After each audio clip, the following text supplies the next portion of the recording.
Assalamualaikum warahmatullahi wabarakatuh. Nah, kembali lagi bersama saya Putri Ismawati. Kali ini kita akan bahas bersama tentang pendekatan Montessori di pendidikan anak usia dini. Ini salah satu materi dari mata kuliah desain pembelajaran. Nah, sebelum kita bahas materi ini, jangan lupa subscribe dan like channel YouTube ini ya. Kalau mau komen atau bertanya-tanya boleh, silahkan komen di kolom komentar di bawah. Nah, sebelum kita tahu apa sih model pembelajaran Montessori itu, kita tahu terlebih dahulu siapa pencipta Montessori. Nah, model pendidikan Montessori itu penciptanya adalah Maria Montessori. Siapa Maria Montessori? Maria Montessori adalah seorang pendidik, seorang ilmuwan, dan seorang dokter berkebangsaan Italia. Ia mengembangkan sebuah metode pendidikan untuk anak-anak dengan memberi kebebasan bagi mereka untuk melakukan kegiatan dan mengatur acara harian. Metode ini kelak dikenal sebagai metode Montessori. Nah, ini adalah foto Maria Montessori. Metode Montessori itu merupakan suatu metode pendidikan untuk anak-anak berdasarkan pada teori perkembangan dari Dr. Maria Montessori, seorang pendidik dari Italia di akhir abad 19 dan awal abad 20. Metode ini diterapkan terutama di prasekolah dan sekolah dasar, walaupun ada juga yang penerapannya sampai ke jenjang pendidikan menengah. Ciri dari metode ini adalah penekanan pada aktivitas pengarahan diri pada anak dan pengamatan klinis dari guru. Guru di sini sering disebut sebagai direktur atau pembimbing. Nah, metode ini menekankan pentingnya penyesuaian diri dari lingkungan belajar anak dengan tingkat perkembangan masing-masing anak, kemudian peran aktivitas fisik dalam menyerap konsep akademis dan keterampilan praktisnya. Ciri lainnya adalah adanya penggunaan peralatan otodidak untuk memperkenalkan berbagai konsep. Jadi di metode Montessori ini banyak sekali alat atau APE yang digunakan dalam pembelajaran. Sejarah sekolah Montessori. Dr. Maria Montessori ini pertama mengembangkan metode Montessori sebagai hasil dari penelitiannya terhadap perkembangan intelektual anak. Yang pada awalnya penelitian ini ditujukan kepada anak yang ada keterbelakangan mental. Tetapi ternyata seiring waktu berjalan efektif juga untuk diterapkan kepada anak-anak normal.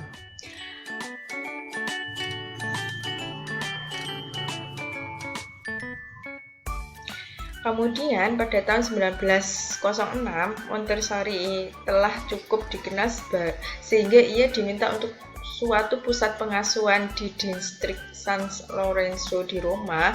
Ia menggunakannya sebagai kesempatan untuk mengamati interaksi anak dengan materi yang ia kembangkan, menyempurnakannya, dan mengembangkan materi baru yang bisa dipakai untuk anak-anak. Dalam pendekatan yang berpusat pada materi ini, tugas utama guru adalah mengamati saat memilih materi yang dibuat untuk memahami konsep atau keterampilan tertentu. Pendekatan demikian menjadi ciri utama dari pendidikan Montessori. Jadi ciri utama pada pendidikan Montessori di sini, guru ini tidak berperan full. Jadi guru mengarahkan, guru dominan di dalam suatu kelas itu tidak. Di Montessori ini anaklah yang dominan. Dia bekerja, dia melakukan pembelajaran, sedangkan guru itu bertugas untuk mengarahkan, membimbing. Awalnya, perhatian Montessori lebih kepada anak prasekolah. Setelah mengamati perkembangan pada anak prasekolah, dia mulai mengarah ke anak SD.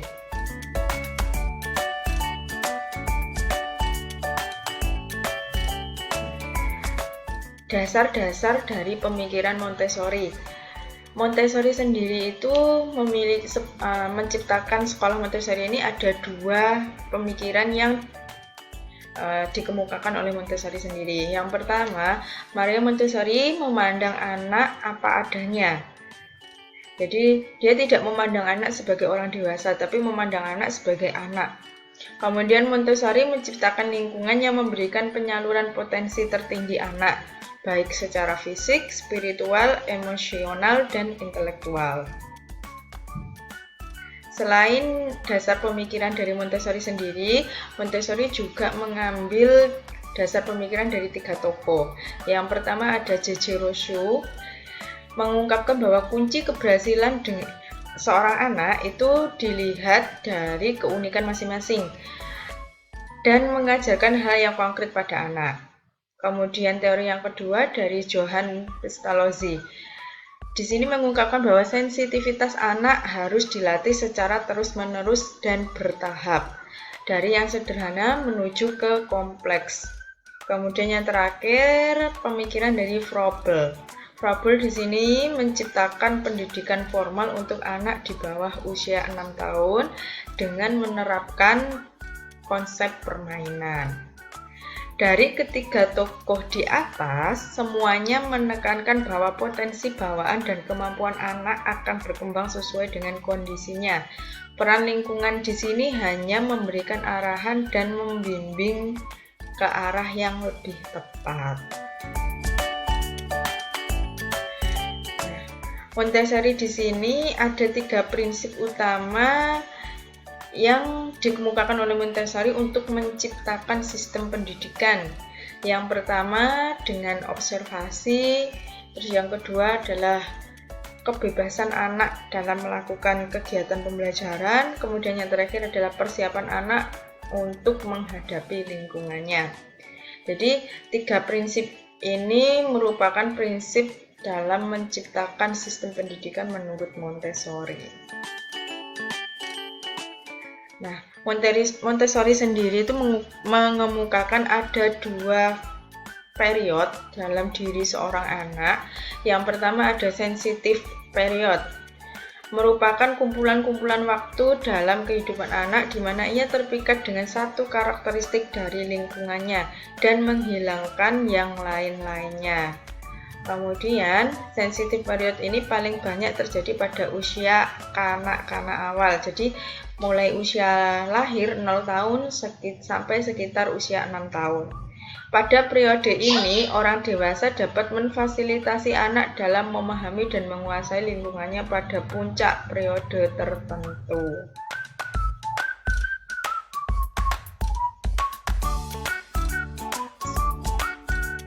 Di sini ada rentan waktu, rentan umur, dan masa sensitif anak. Usia lahir sampai 3 tahun, masa sensitifnya adalah daya serap kognitif anak itu tinggi. Pengalaman-pengalaman sensorisnya juga berkembang sangat baik. Kemudian umur 1,5 sampai 3 tahun, di sini masa sensitif dalam perkembangan bahasa. 1,5 sampai 4 tahun, di sini koordinasi dan perkembangan otot, minat terhadap benda-benda kecil. Anak usia 2-4 tahun, masa sensitifnya berada pada peneguhan gerakan, minat pada kebenaran dan realitas, dan sudah mulai menyadari adanya urutan dalam waktu, tapi masih dalam kondisi dalam sederhana, misalnya pagi, siang, malam. Kemudian 2,5 sampai 6 tahun, di sini masa sensitifnya adalah peneguhan sensoris. Jadi sensoris anak sudah kompleks. Kemudian 3 sampai 6 tahun, rawan pengaruh orang dewasa. Di sini masa-masanya anak mengambil pembelajaran dari lingkungan, bisa dari orang yang lebih dewasa, dari teman sebaya, dan dari lingkungan tempat di mana anak itu berada. Kemudian 3,5 sampai 4,5 tahun di sini adalah masanya anak untuk mulai belajar menulis. Kemudian 4 sampai 4,5 tahun ini masa sensitif anak ada pada kepekaan indranya. Kemudian 4,5 tahun sampai 5,5 tahun ini adalah masa sensitifnya anak mulai belajar membaca. Kemudian periode yang kedua ada absorbent mind. Nah, secara tidak sadar, Pada masa ini, anak-anak itu mengumpulkan informasi dari lingkungan dan mempelajarinya dengan kecepatan yang sangat tinggi. Orang dewasa sebaiknya mengarahkan anak dalam memperoleh informasi tanpa menghilangkan keluasaan anak untuk mengeksplorasi lingkungannya. Maaf, di sini nanti tampilannya tidak terlihat ya, tapi saya akan jelaskan. Keterangan yang ketiga adalah merupakan proses pembentukan akal anak sampai sedikit demi sedikit ia telah membentuk ingatan atau memori, kemudian kekuatan untuk memahami atau understand, serta kemampuan untuk menalar atau reasoning.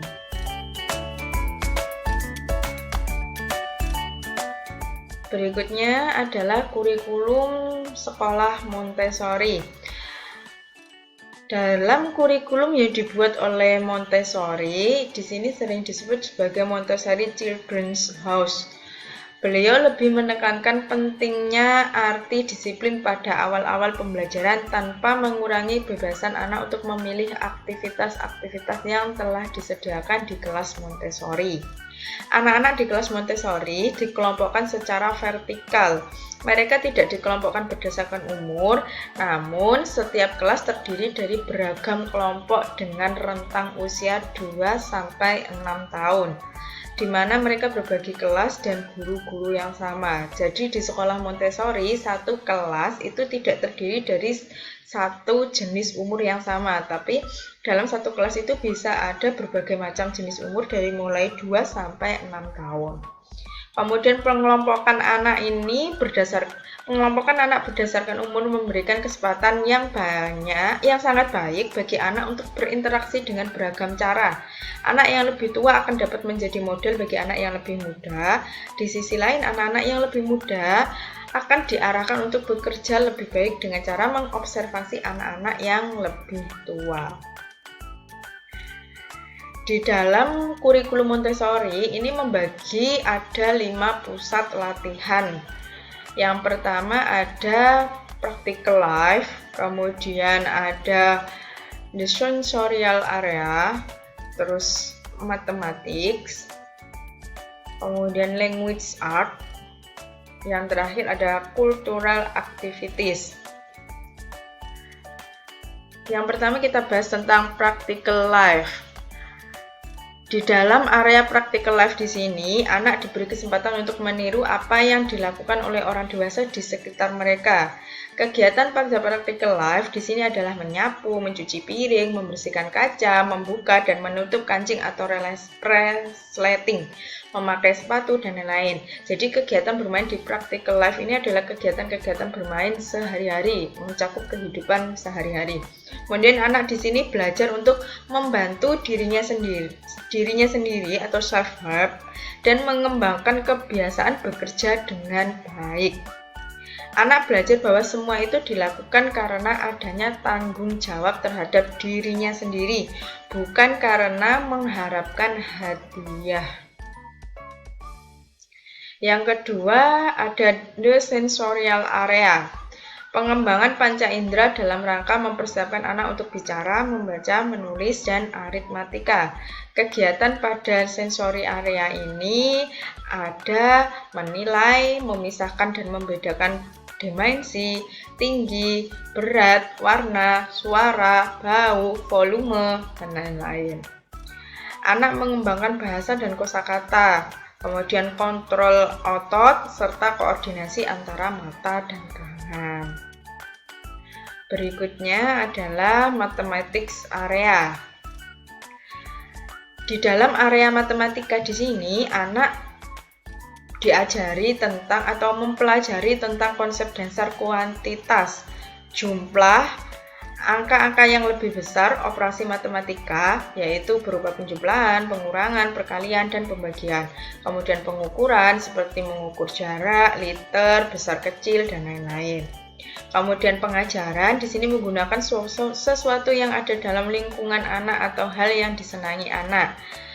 Angka dipelajari sebagai bagian dari rutinitas sehari-hari. Anak terbiasa menggunakan angka-angka dalam kegiatan yang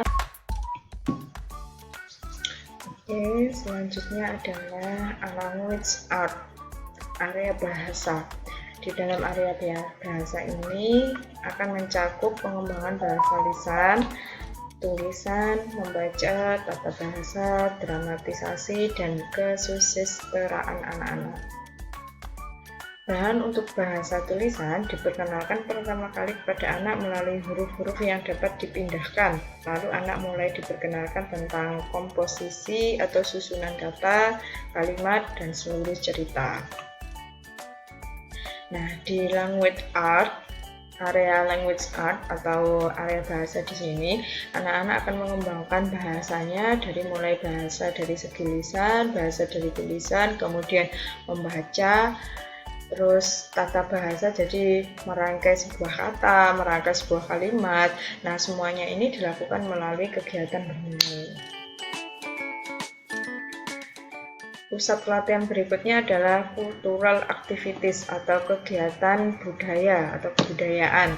Nah, di dalam area ini anak-anak akan diperkenalkan untuk mempelajari tentang geografi, tentang sejarah suatu daerah atau sejarah suatu negara, kemudian IPA, kemudian tentang IPA ini mencakup tentang tumbuhan, binatang, fisika sederhana. Kemudian di sini juga akan dikenalkan tentang musik, macam-macam musik, kemudian musik tradisional, kemudian seni, aktivitas seni, tata boga atau masakan-masakan khas pada suatu daerah. Kemudian di dalam kultur aktivitas atau area budayaan, anak-anak juga akan belajar melalui latihan individual. Selain itu juga bisa melalui aktivitas berkelompok dan aktivitas latihan lainnya seperti diskusi. Diskusi di sini membahas mengenai tentang dunia sekitar mereka pada saat ini dan masa lalu. Jadi juga belajar tentang sejarah sesuatu. Jadi bisa sejarah tentang makanan, sejarah tentang pertumbuhan, binatang.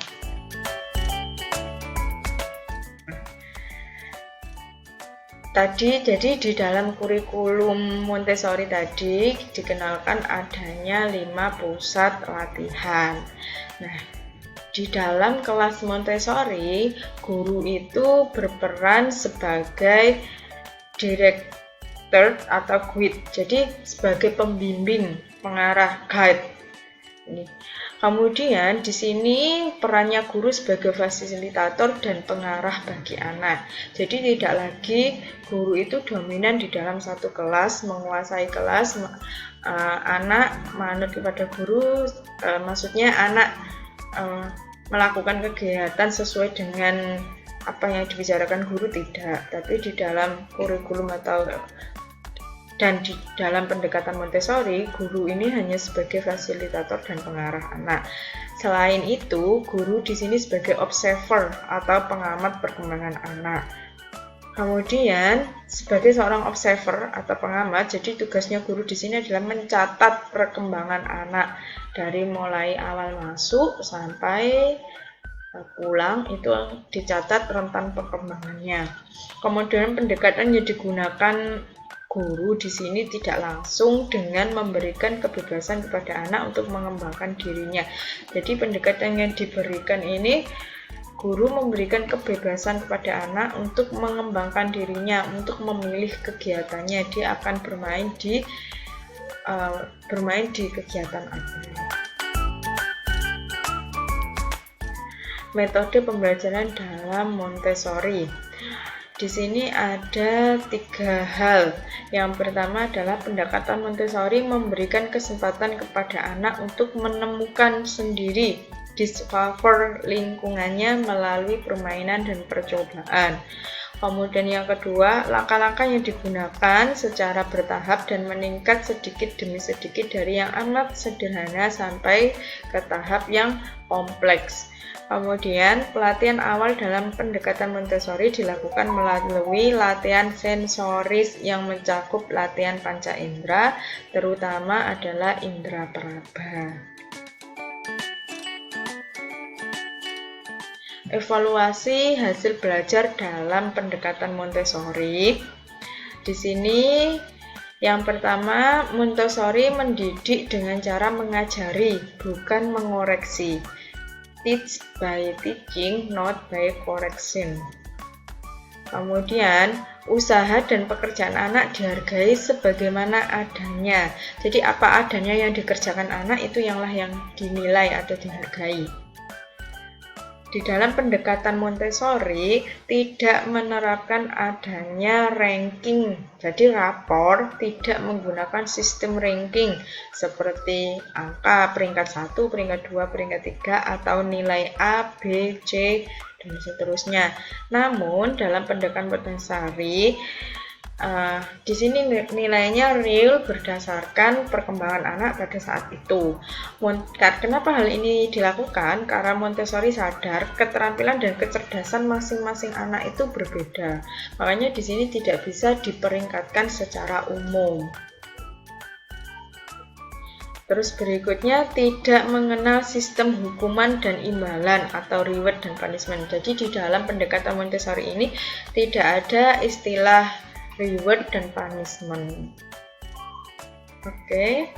Nah, demikian pembahasan kita tentang model pembelajaran Montessori. Saya akhiri materi kali ini. Terima kasih sudah mengikuti materi saya dari awal sampai akhir. Sebelum saya tutup sepenuhnya pada sesi ini, jangan lupa subscribe, like, and comment channel ini ya. Nah,